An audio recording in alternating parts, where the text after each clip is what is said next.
It is Saturday, December 15th, and you're watching news from Kazakhstan on K+. The main political event of the day, President Nursultan Nazarbayev's second speech this year, took place in Astana's Opera and Ballet Theatre. This time it seems the president has outdone his own self. He ordered the state of Kazakhstan to live forever. Our correspondent reports from Astana. For the second time this political season, Nursultan Nazarbayev took on the role of the father of the nation to deliver a historic message from the Opera and Ballet Theatre stage.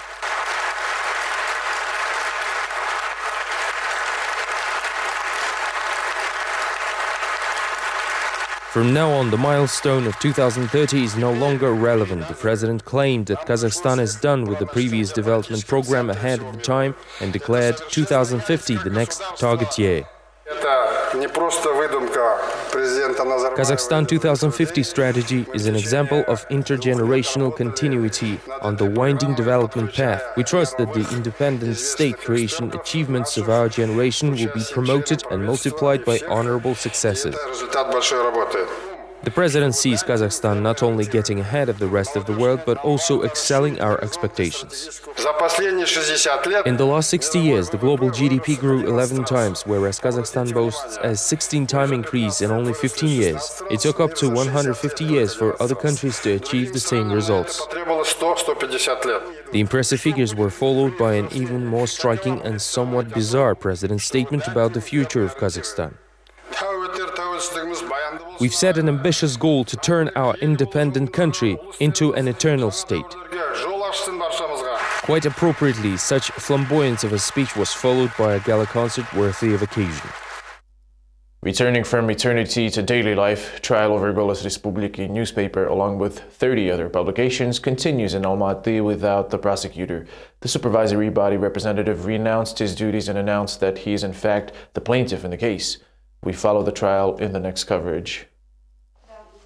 On Friday, representatives of the newspaper Golos Respubliki, currently facing extremism charges, made 3 attempts to recuse the presiding judge, who proceeded adjourned the hearing the same number of times. During 5 hours of proceedings, Gulmira Beysenova granted only 1 defense motion and dismissed more than 10. The judge was requested to appoint psycholinguistic examination of all publications, ask for the evidence proving the distribution of extremist materials, and question experts and witnesses who were cited by the prosecutor's office in the suit. I believe the judge is biased and has a stake in this trial, which we witnessed and stated in our claim. We've challenged the judge 43 times already. From the beginning, we said that the judge is not holding an impartial trial and has a conflict of interest. So, in accordance with the 40th article of the Civil Code, we believe that she can't continue presiding over this case. During the 5-hour hearing, the prosecutor's office failed to provide the judge with publications of the media which served the basis for the initial charges. Can you point out where is extremism in this article, or do you say that we don't have to do that either? Your Honor, we believe this has been already proved. We have the results of expert evaluation and subsequent court rulings saying these publications contain instances of incitement of social hatred.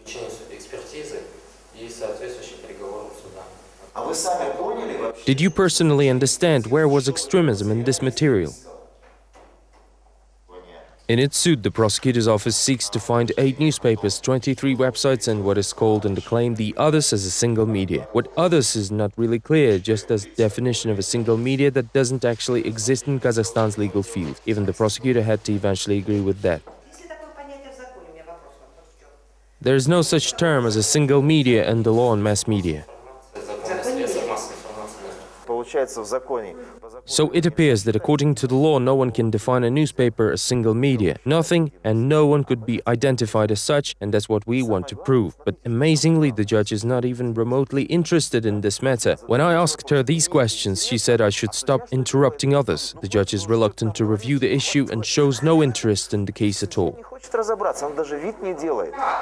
All defense motions were left open by the judge, which means they will be examined at the last moment behind closed doors after the judicial pleadings. In any case, they will not be attached to other materials later on, the lawyers say. The hearing will continue on December 19th. In another court process, the prosecutor's suit labeling Vzglyad newspaper extremist was heard in Almaty. Yet again, the hearing had to be postponed due to attorneys' recusal of the expertise conducted in the case against Kozlov. Lawyer Gennady Nam, who has recently started studying material for the trial, explained that the assessment produced by the expert Akbarova is irrelevant to the case of newspaper Vzglyad. In fact, Rosa Akbarova herself refused to take part in the process, citing busy schedule. The next hearing will take place on December 20th. Previously, on November 21st, the Almaty prosecutor's office filed a suit seeking to recognize 8 newspapers, 23 websites, as well as K+ channel as extremist organizations and to ban their activities on the territory of Kazakhstan. This expert evaluation was conducted as part of criminal investigation on Vladimir Kozlov's case, which was held in Aktau, Mangistau region. Therefore, it is completely irrelevant to this particular case.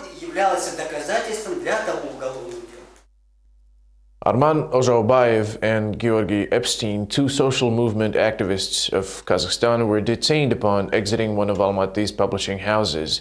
Police officers confiscated leaflets containing description of the events in Zhanaozen, labor conflicts and demands for free education and medical treatment, along with protests against the possible increase of women's retirement age.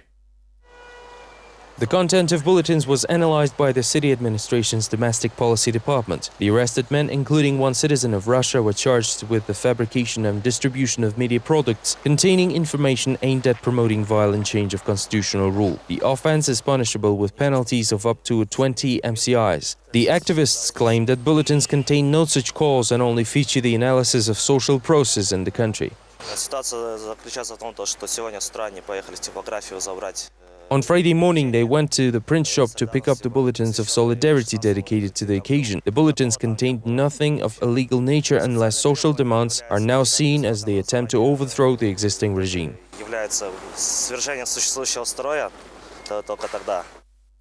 In the meantime, a one-man picket in support of the detained social movement activists was held in Moscow. The activist of the International Labour Committee, Dmitry Ushakov, went out to picket the embassy of Kazakhstan in Moscow. He's protesting against the detention of his Almaty colleagues Georgy Epstein and Arman Ozhaubayev, along with confiscation of 99 printed news bulletins. The formal reason behind the arrest is expert examination of printed materials for possible signs of inciting constitutional system overthrow. Reporters learned that bulletins in question were devoted to the anniversary of Zhanaozen tragedy. The detainees were released after drafting explanatory reports. At the same time, Russian citizen Georgy Epstein refused to make any statements until granted audience with Russian ambassador and public prosecutor. This request, however, was denied. Как вы знаете, 16 число, которое будет буквально на днях, будет посвящена акция годовщины событиям в Zhanaozen. On December 16th, we'll hold a campaign devoted to the anniversary of Zhanaozen events. The rally has been officially scheduled for Sunday, and we're planning to use this opportunity to raise the issue of our fellow journalists' detention. We know there is a possibility they will be subjected to litigation, so we perceive their arrest as a serious problem requiring further attention.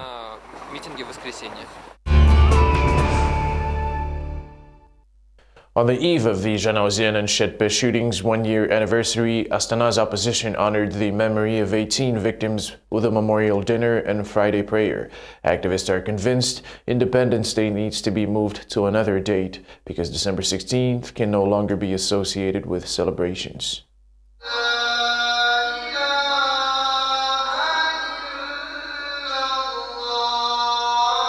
This Friday prayer in the capital mosque Nur Astana is unusual as some visitors very seldomly come here on their own. The capital dissenters chose the location to commemorate the victims of the last year's tragedy in Zhanaozen and Shetpe. After the prayer, social activists moved to a small cafe on the outskirts of the city.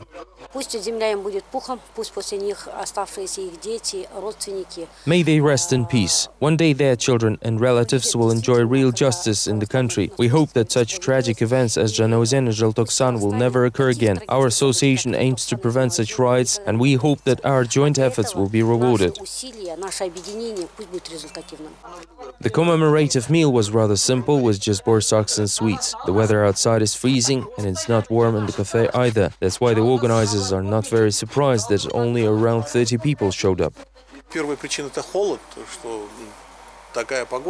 There are several reasons for the low turnout. First, it is the cold weather. Also, many people are afraid to talk about Zhanaozen. All public holidays as well as any gatherings are said to be banned in Zhanaozen. Moreover, in some other regions of the country, people are punished and repressed for public assembly. Thus, we assume that most citizens prefer to skip the event. People who did come believe it is necessary to choose a different date for celebrating the Independence Day, since December 16 can no longer be treated as a holiday following Желтоқсан and Janauzen tragic events. Historically, it has long become a day of mourning for the entire nation. The international organization Article 19 contends court processes over independent media are just a form of intimidating the public. Human rights activists gathered at a roundtable in Almaty to discuss the issues of inciting social hatred. On Friday, human rights activists attempted to dissect and analyze the infamous charges of inciting social hatred so often used by the authorities lately. Trade union legal expert Natalia Sokolova was the first to be labeled an inciter. Later trials over politicians and independent media followed the amendments to the corresponding Article 164 of Kazakhstan's criminal code and the new law on national security in 2011. It's designed to intimidate people and show them that the authorities can do anything and then simply deprive people in the street from information.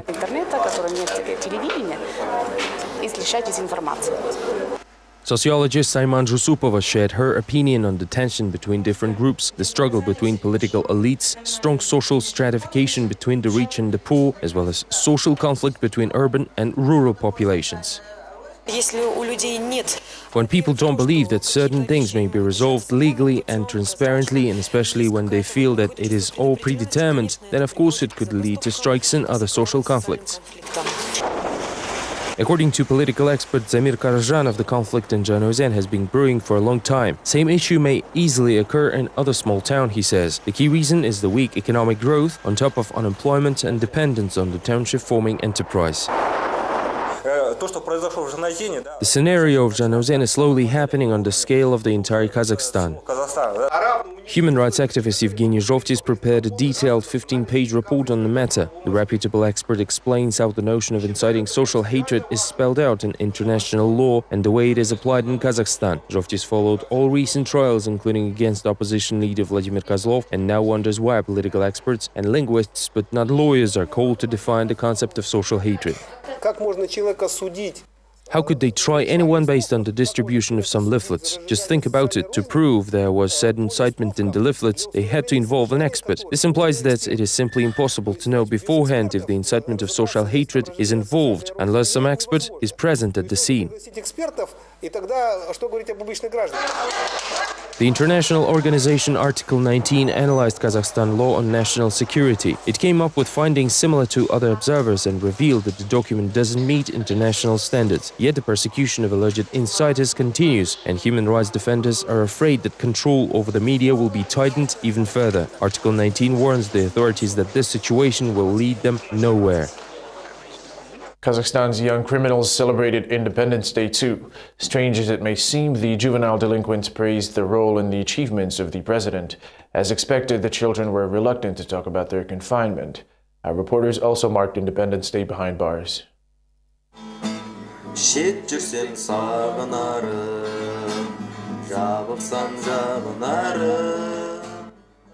Children in this prison serve time for major crimes and felonies ranging from theft to rape and murder. The juvenile detention supervisor Yertay Shakenov says that re-educating minors is far more challenging than dealing with adults. The young inmates, however, did seem to show keen interest in correctional activities and even organized a concert for the occasion.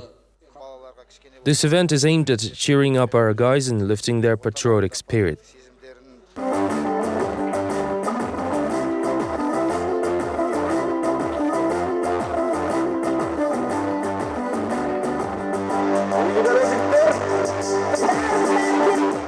The 19-year-old Arman was sentenced to 5 years for manslaughter. He only has 1 year left until release and return to his mother and younger brother. The teenager sees the Independence Day celebration within the prison walls as another reminder of home. I think it's a great holiday for Kazakhstan citizens. Our country achieved independence and became the most powerful Central Asian nation thanks to the President Nursultan Nazarbayev. Meanwhile, another inmate, Askar, doesn't seem to take interest in celebration at all. Why even talk about that? No one really cares what brought me here and what will happen to me when I'm out. 115 minors serve their time in the only Kazakhstan youth detention facility. 70% of inmates are charged with felonies and grave offenses. Some teenagers no longer see any future outside the prison walls, as there is no one left to wait for their return. One of the Kazakh president's favorite artists opened his personal exhibition in Almaty. Nurlan Bashirov was always well known in closed circles, but he is now ready to step out into the wider world. The subject of nomadism, close to the heart of many Kazakhstanis, is especially in demand among politicians. We got acquainted with the master whose works adorn the presidential residence. Artist Nurlan Bashirov is not a well-known public figure. Only powerful people know him in Kazakhstan, as his works adorn the president's palace, where Russian and Kazakhstan's heads of state meet for official talks. They probably like my work. My secret is that I put everything into these paintings, and when one works so hard, the reward is equivalent. Nurlan Bashirov is considered the most expensive artist in Kazakhstan. His painting Nomad, for instance, was given a $50,000 starting price tag by the experts, but the work will likely remain in the country where it should be more thematically relevant. A horseman is riding at full speed, just like Kazakhstan is proudly breaking through into global community. The country announces itself as independent, free and rebellious. One of the exhibition visitors is the deputy mayor of Almaty, Serexey Dumanov, and it appears he is also quite a creative person, a real art collector and museum connoisseur. First of all, I visit exhibits more often than most people. It is my third day here. Also, unfortunately, I didn't know this artist before. I'm quite delighted, really. Of course, I don't want to say that I'm an art savvy, although I do have a good collection of paintings. In total, the exhibit features 36 of Bashirov's paintings. All can be bought, and it does look like they are in demand. It is, after all, an individual choice of distinguishing the attraction to arts with an artificial attraction, for instance, for the good investment. Quite often than not, it is both. Bad weather as inspiration. A Simei resident writes poems about her life inside a freezing house. Around 150 residents were almost left without heating in negative 40-degree temperatures. Technically, there is heating, but in reality, apartments hold temperatures of 10 degrees Celsius. And that thanks to electric heaters. We investigate in the next story. For the past few years, it's getting harder and harder for Galima Khamsinat to take it through the winter. The room temperature rarely goes above 10 degrees Celsius. It was the cold that inspired Galima to take up poetry, since only poems can keep her warm on a freezing winter day. Colds are here, just like issues, pressures rising, but not heat. Jitters, hustle, mess, all endless. Problem boilers obsolete. There are 60 apartments in the building number 12 of the 410 residential block. Tenants all share common problems. It is minus 40 degrees outside and their apartments are cold. People blame location, as it is at the very end of the heat pipeline. The pressure just doesn't make it to their flats. The cashier of the apartment owners union agrees. We replaced the reverse heat pipe and some of the underpiping. It took 2 days to complete the work, but it didn't bring any results, and there is still not enough heat to warm the building. The union reps say that they plan to replace all pipes, although gradually. When reporters arrived on site, they didn't find heat plant employees at work, but tenants say that the organization doesn't want to take any responsibility for the situation, although it continues to send people heating bills regularly. The heat plant officials say they do provide us with the service, and when union representatives come to inspect the building, the radiators are warm. But once they leave, they become cold again. They dump the water from the radiators to the basement, and the building might collapse soon. It is still not clear whether tenants should collect money for pipe replacement or try to find who is responsible for the problem. Whatever they do, they should hurry, as weather forecasters predict even colder temperatures soon. That is all we have time for now. Thank you for watching. See you tomorrow.